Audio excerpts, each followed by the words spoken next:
pourquoi est-ce si difficile de se mettre dans le moment présent? Et oui, c'est vrai, on a tendance souvent à vivre ou dans le passé, avec nos souvenirs, nos expériences passées, peut-être quelquefois nos traumatismes, ou alors dans le futur. On vit dans les projections, les projets, la carrière, les objectifs, mais rarement dans le moment présent, le seul qui existe vraiment finalement, puisque le passé n'existe plus, il est révolu, il est terminé, donc on n'a plus lieu d'y penser, on ne pourra pas le refaire, et le futur qui n'existe pas encore.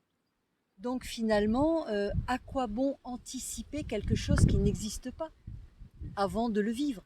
C'est là qu'on va finalement engendrer des peurs, des angoisses, on va anticiper des problèmes qui peut-être ne vont pas se concrétiser.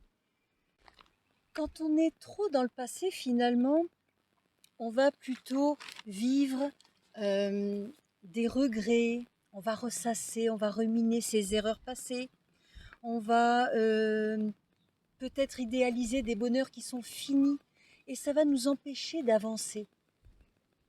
Et d'un autre côté, si on est trop dans le futur, dans l'avenir, eh bien, on va nourrir des espoirs qui peut-être vont être vains. On va avoir des attentes, de l'anxiété, on va planifier, faire des objectifs qui vont peut-être pas se réaliser. Donc, on va peut-être aussi bloquer notre énergie, épuiser notre énergie dans quelque chose qui ne sera pas réalisable. Alors que si on se met dans le moment présent et qu'on avance étape par étape, un objectif à la fois, avec un désir d'avancer, mais pas une vision trop lointaine, trop longue. On garde sa trajectoire, bien sûr, ça permet de progresser, mais on garde quand même en tête la conscience du présent, de ce qui est réalisable ou pas. Et on ajuste au fur et à mesure, on s'adapte. En fait, être dans le moment présent, c'est savoir lâcher prise. C'est savoir faire confiance aux imprévus, aux surprises. C'est savoir aussi laisser de la place à ce que vous n'avez pas calculé. C'est ne pas être toujours dans le contrôle, dans la maîtrise. J'ai un agenda, j'ai tout planifié 3 mois à l'avance, mais est-ce que je ne peux pas laisser un petit peu de place, un peu d'espace pour des choses qui n'auront pas été notées, organisées? Vivre le moment présent, l'instant présent, c'est dire stop. Je m'arrête, je regarde, j'observe, j'écoute, je sens, je ressens. Là actuellement, je suis en face de vous dans la nature avec des jolis coquelicots, des jolies fleurs, et je sens l'air chaud sur ma peau, je sens cette petite brise qui se lève par moments, j'ai l'odeur des fleurs, j'ai la vue. Depuis combien de temps ne vous êtes-vous pas arrêté pour regarder ce qu'il y avait autour de vous? Quelquefois, certaines personnes vont marcher, randonner, se promener et ne font même pas attention au petit papillon qui vient de passer devant la caméra, au petit écureuil qui vient de courir sur une branche, à la pomme de pin qui vient de tomber, aux petites fourmis sur le sol, la température de l'air. Donc, c'est ça le moment présent. C'est pouvoir même quelquefois être concentré sur quelque chose, mais sans se déconnecter de ce qui nous entoure. Par exemple, là, je suis pleinement avec vous. Je suis concentrée en train de vous partager mes sentiments, mais je ne suis pas pour autant déconnectée de ce que j'ai autour de moi. Je suis consciente de ce qui se passe dans le ciel, des nuages qui arrivent. D'ailleurs, il y a des gros nuages noirs. Je pense que je ne vais pas rester trop longtemps. Voilà. Donc, c'est ça le moment présent. Je pense que c'est une question aussi de culture. En Occident, en Orient, on n'a pas la même vision des choses. On n'a pas la même éducation au temps. Par exemple, en Orient, on va plus facilement vivre dans le concret, le présent, tandis que dans notre esprit cartésien occidental, on va être dans la recherche d'objectifs, de construction, optimiser le temps, essayer toujours de réaliser, de se développer, d'agrandir ses projets, d'aller plus loin. Donc on est plus dans un esprit de conquête du futur dans notre civilisation occidentale que dans la culture orientale. C'est une question d'éducation et aussi d'entraînement. Finalement, comme on n'a pas grandi avec cette culture de l'instant présent, eh bien, on va se laisser porter finalement par le rythme de la société. Et justement, cette société, c'est elle qui nous pousse toujours vers l'avant, toujours plus loin, toujours plus vite, comme une fuite du temps. Alors, je ne sais pas si vous avez remarqué, mais moi, ça me choque. Euh, Par exemple, quand on est dans la saison de l'été, juillet, août, on commence à profiter de ses vacances, profiter de la belle saison, de ses congés, de son repos, du soleil, de la mer. Alors on n'a même pas le temps de déguster l'été, les congés d'été, que déjà on nous met dans les devoirs de vacances pour préparer la rentrée. On nous projette déjà dans l'après. Ensuite, quand on est à la rentrée, on nous projette déjà dans les prochaines vacances de la Toussaint. Quand on est dans les vacances de la Toussaint, on nous parle déjà des vacances de Noël, des préparatifs de Noël. Et c'est la même chose si vous regardez dans l'industrie, par exemple, de la mode, l'industrie vestimentaire. On nous présente l'été, alors qu'on est en maillot de bain, déjà la collection automne-hiver. Et quand on arrive à l'automne-hiver pour s'acheter des manteaux et des vestes, on nous présente la collection printemps-été. On vit constamment en décalage en fait. On est toujours en train d'anticiper la saison à venir. Mais laissez-nous profiter de la saison présente, ici et maintenant.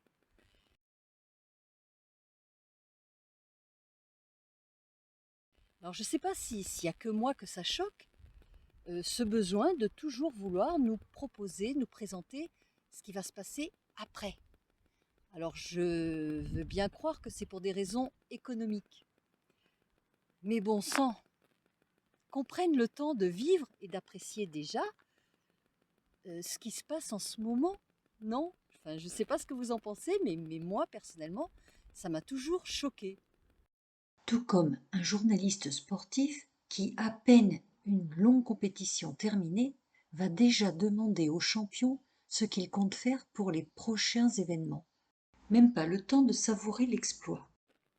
C'est la même chose pendant la scolarité, les études. Quand on est enfant, on est à l'école, on nous demande déjà qu'est-ce que tu veux faire plus tard. Mais laissons-nous d'abord être des enfants, apprendre, observer. On a bien le temps de se demander ce qu'on aimera plus tard. Quand on est en sixième, on nous demande déjà quel métier tu vas faire. Choisis ta formation pour la vie. Mais c'est angoissant. Est-ce que vous pensez vraiment qu'un enfant qui n'est même pas encore adolescent, qui ne se connaît pas, pourra déjà savoir ce qu'il a envie de faire plus tard, ce qu'il va devenir? Et en plus, on lui demande pratiquement d'anticiper tout son avenir. Donc ça, c'est aussi quelque chose d'assez fort. Puisqu'on parle des enfants, imaginez aussi le bébé à naître.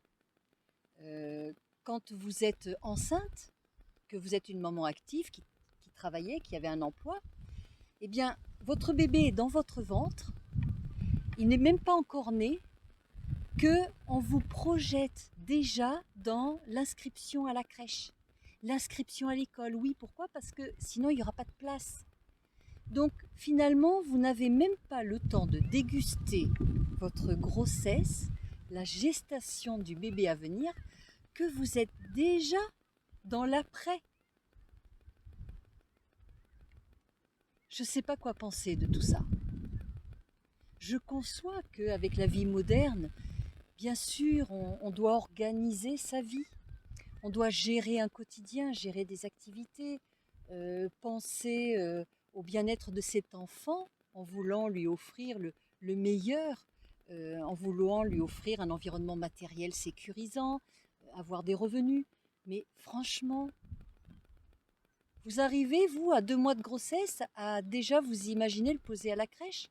Vous l'avez même pas encore tenu dans vos bras. Alors je ne sais pas, ça vient peut-être de ma personnalité. J'ai plutôt un caractère un peu bohème et carpe diem. Donc c'est vrai que j'ai une faculté à être dans l'instant présent. Je recherche souvent voilà, ce qui se passe ici maintenant et j'ai du mal à me projeter vraiment, vraiment sur le long terme. J'arrive à faire des projets, j'arrive à construire des activités, bien sûr, dans mon travail, dans ma vie personnelle, mais je trouve très difficile d'arriver à voir aussi loin que dans 6 mois, dans un an. Comment je peux savoir comment je vais être et ce que je vais ressentir, de quoi je vais avoir envie dans 6 mois, dans un an? Par exemple, pour les voyages, c'est vrai que pour réussir à avoir un billet d'avion ou une place à l'hôtel, une réservation, il faut mieux s'y prendre en avance. Du moins, pas à la toute dernière minute, sinon ben, on risque de ne pas avoir de place. Mais personnellement, j'ai beaucoup de mal avec ça. J'ai beaucoup de mal à envisager un beau voyage 12 mois à l'avance. D'abord, il peut se passer beaucoup de choses en 12 mois. Je peux tomber malade, je peux perdre mon travail, je peux perdre mon logement, et puis peut-être tout simplement que bah, j'aurais plus envie d'aller dans cette destination. J'aurais peut-être changé d'avis entre-temps. Voilà, donc ce genre de choses au niveau des voyages, des projections de vacances. Mais c'est la même chose, par exemple, à l'échelle de la préparation d'un repas. Je suis tellement connectée au moment présent, à mon corps, maintenant, que par exemple, si je dois programmer un repas pour midi, si on me demande à 8 heures du matin, quand je viens de me lever, qu'est-ce qu'on mange à midi, je vais avoir du mal à vous répondre. Parce que moi, je vais commencer à m'y connecter à 11 h, 11 h 30. Quand mon estomac commence à avoir faim, là, je commence à me dire, bon, voyons, de quoi j'ai envie, qu'est-ce que je pourrais préparer. Alors, bien sûr, dans la vie quotidienne, si on a un travail, des enfants, une famille à nourrir, eh bien, oui, il faut anticiper un petit peu. On peut aussi préparer des choses à l'avance. Mais même si je prépare un repas à l'avance, qui me dit que je vais avoir envie de manger ça à midi? Peut-être que j'ai préparé mon petit tupperware la veille, mais finalement, ben, aujourd'hui, j'ai pas trop envie des pâtes bolognaises. Il fait beau, je mangerais plutôt une salade. Quand on mange aussi, c'est bien d'être dans le moment présent, dans la pleine conscience. Pourquoi? Parce que quand vous êtes ici et maintenant à ce que vous êtes en train de faire, donc manger, vous allez être connecté avec les aliments et avec votre estomac, avec votre corps. Donc vous allez pleinement profiter des bienfaits, des nutriments que vous êtes en train d'ingérer. Si par contre vous êtes en train de manger mais que vous pensez à autre chose, à ce que vous allez faire après, eh bien à ce moment-là, votre cerveau et votre estomac ne seront pas au même endroit au même moment. Et dans ce cas-là, il va y avoir un décalage et il se peut qu'à la fin du repas, vous vous disiez mais est-ce que j'ai mangé mon dessert? Je ne sais plus. J'ai encore faim, j'ai l'impression de ne pas avoir mangé. Est-ce que j'ai pris une entrée ou pas? L'impression de ne pas être rassasié parce que, en fait, mon corps n'a pas intégré ce que j'ai ingéré. Comme j'étais en train de penser à autre chose, mon cerveau était ailleurs et il n'a pas eu le temps de bien intégrer, de bien digérer ce que je lui faisais avaler. Donc vous voyez que le décalage peut être perturbant aussi. Donc manger en conscience, en pleine conscience. Donc vous voyez l'importance d'être connecté à l'instant présent, au moment présent. C'est être connecté à son corps physique, à ses sensations, à ses 5 sens, à son besoin, à son envie. Donc ça, j'y reviendrai un petit peu plus tard, mais si on prend un autre exemple, les anniversaires. Alors, je vois de plus en plus de personnes qui ont leur anniversaire, par exemple, je ne sais pas moi, le 15 septembre, je vais dire une date comme ça, et qui décident de le fêter le 30 novembre. Pour moi, c'est inconcevable. Alors bien sûr, dans un contexte où on veut réunir tout le monde, avoir toute sa famille, oui, mais eux, ils ne seront pas disponibles, et puis ils habitent loin, et puis je voudrais préparer ça, et puis je réserve une salle, donc c'est disponible qu'à cette date-là. Oui, d'accord, mais moi, je ne peux pas. Moi, personnellement, une date anniversaire, c'est une date anniversaire. Je vis dans le moment présent, et ce jour-là, c'est ma journée. Je suis pleinement dans l'énergie de ma date de naissance. Et pour moi, ne serait-ce qu'un jour après, ça n'a plus de sens, ça n'a plus d'intérêt. Pour moi, une fois que la date est passée, elle est passée. Elle n'a plus de valeur. Alors, je ne sais pas si c'est moi uniquement qui réagis comme ça.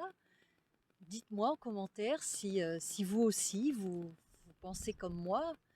Mais personnellement, je préfère, tant pis, ne peut-être pas organiser la fête parfaite, la fête idéale, ou alors je les réfléchis bien avant, et puis j'essaye de la caler ce jour-là, et puis tant pis pour les personnes qui ne pourront pas être là. Mais c'est compliqué pour moi de me mettre dans l'ambiance de ma journée d'anniversaire, de ma fête de naissance, 3 mois après, une fois que c'est passé. En fait, j'aurais l'impression d'être fausse ce jour-là, de jouer une pièce de théâtre, de jouer à quelque chose qui est déjà, entre guillemets, périmé, puisque c'est passé. Donc, moi, une fois que c'est passé, je passe à autre chose. C'est comme l'instant présent, vous voyez, pour les fêtes de Noël. Pour moi, les préparatifs de Noël se font pendant la période de Noël, qui dure plus ou moins longtemps, suivant comment on vit ces festivités. Mais à partir du mois de janvier, le sapin de Noël est démonté. Parce que pour moi, voilà, ça correspond à un instant T, à une période, à un moment, un instant présent, une actualité. Et 2 mois avant, c'est pas la date. Et 2 mois après, c'est plus la date.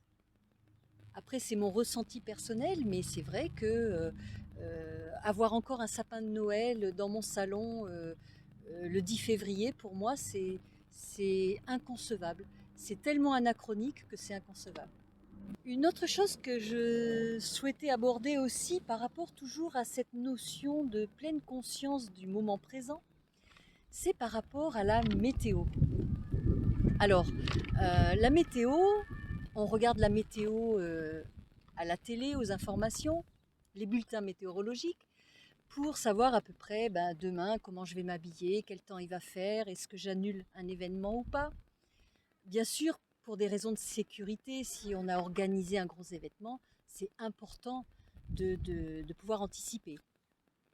Mais sorti de ce cadre-là, je prends l'information météorologique, je l'entends certes, mais le jour J, je vais plutôt avoir tendance à me fier à mon intuition, mon instinct, mon ressenti personnel. Avant de m'habiller, par exemple, je vais ouvrir la fenêtre, Je vais regarder un petit peu le ciel, je vais passer mon bras dehors, je vais voir s'il y a du vent, s'il fait frais ou pas. Peut-être qu'on m'a annoncé 5 degrés hier soir à la télé, mais que finalement, dans la nuit, le temps a tourné. Eh ben non, il fait 18 ce matin, il fait bon. Donc, je vais me fier plutôt à mon ressenti du moment présent. Donc, vous voyez, ça aussi, c'est important de savoir faire confiance à ses sensations. On a des capteurs, nous aussi, les êtres humains, les animaux. On a des capteurs pour savoir comment réagir, comment se vêtir, quoi manger en fonction de la météo. Vous voyez, par exemple, là, on nous avait annoncé aujourd'hui des orages monstrueux. Alors oui, le ciel est un peu chaotique. Par moments, il y a des gros nuages noirs. Quand je suis arrivée au moment du tournage, ici dans ce petit champ de fleurs, j'avoue que je ne savais pas trop à quoi m'en tenir. Mais je me suis fiée à mon ressenti. Je me suis dit, bon, il fait bon. Il n'y a pas trop de vent, il y en a un petit peu. J'espère que ça ne vous gêne pas trop dans la vidéo. Le ciel est certes nuageux, gris parfois, mais les nuages sont quand même assez hauts. J'ai fait confiance à mon instinct. Je me suis dit, bon, oui, je vais quand même aller faire mon petit tournage en extérieur. Et finalement, regardez, je suis devant vous. Le soleil est sorti entre-temps. J'ai des magnifiques fleurs autour de moi. Je suis dans un endroit magnifique, en pleine nature, plutôt que d'enregistrer en intérieur entre quatre murs. Voilà, la vidéo n'aurait pas été la même. Donc j'ai été en connexion avec le moment présent, mon envie, mon intuition, et c'est ce qui a guidé mon choix. C'est pareil pour n'importe quelle activité. Quand je suis en train de jardiner, je mets toute mon attention dans ce que je suis en train de faire, ici, maintenant. Et c'est comme ça que vous allez développer des choses qui vont vraiment être belles, être pleines. Si vous faites trop d'activités en même temps, c'est la même chose. Si vous courez plusieurs lièvres en même temps, vous ne pourrez pas donner la même intensité à tout. Donc peut-être réduire les activités, ne pas trop se disperser, mais par contre, quand vous avez vraiment une activité qui vous tient à cœur, faites-la pleinement, faites-la en conscience. Soyez vraiment entièrement consacré à ce que vous êtes en train de faire. Mettez-y tout votre cœur, tout votre amour. Et cette chose va prendre une dimension beaucoup plus grande. Qu'en se dispersant, vous allez donner un petit peu d'attention à plein de choses, mais peut-être bâclées, faites dans la précipitation, trop rapidement, et ça n'aura pas la même densité, le même pouvoir. Donc finalement, dans nos vies, on ne se met pas dans l'instant présent. Pourquoi? Parce que on ne prend pas le temps de s'y mettre. On ne prend pas le temps de déguster les choses, de faire les choses pleinement. Alors, qu'est-ce qu'on peut faire pour se reconnecter au moment présent? Ça va passer bien sûr par toutes les disciplines orientales souvent, comme le yoga, la méditation, le qigong, le tai chi, les automassages, les massages, la relaxation, la sophrologie. Ça peut être aussi d'autres activités, tout simplement faire du jardinage. Si vous aimez le jardinage, c'est votre relaxation à vous, votre moment à vous. Ça peut être des activités artistiques, faire de la peinture, de la musique. Ça peut être tout simplement se poser pendant 1 heure et faire du coloriage, colorier ou dessiner des mandalas. Ça peut être aussi faire du tricot, de la couture, la lecture, l'écriture. un très bon moment pour se centrer, se recentrer, pour se reconnecter à soi-même. Et cette reconnexion va vous servir à quoi? Va vous servir à vous recharger, vous ressourcer, refaire le plein d'énergie. Aller de l'avant, c'est bien, c'est une dynamique. On en a besoin pour avancer dans sa vie, pour progresser. Mais on ne pourra bien se développer que si on a pris le temps aussi de conscientiser nos envies, nos besoins. Où est-ce que j'en suis? Faire un petit bilan, un petit point. Prenez soin de vous, de votre intuition, votre instinct, à l'écoute de vos ressentis, de vos envies, de vos besoins, sans être toujours dans la réflexion, dans le calcul, l'organisation. Laissez-vous du temps pour être vous-même, une petite pause dans votre quotidien. Faire des plans, oui, mais pas trop loin. Pour terminer, je vais juste vous conseiller une lecture qui peut vous intéresser. C'est une œuvre d'Eckhart Tolle, donc un écrivain qui a écrit justement sur le moment présent, le pouvoir du moment présent. Je vous le conseille vivement parce que voilà, ça permettra de vous donner une ouverture sur cette dimension qu'est l'instant présent.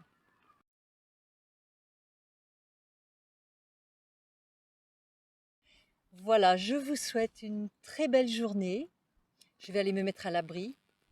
Et puis, je vous dis à très bientôt pour une autre vidéo, une autre question existentielle.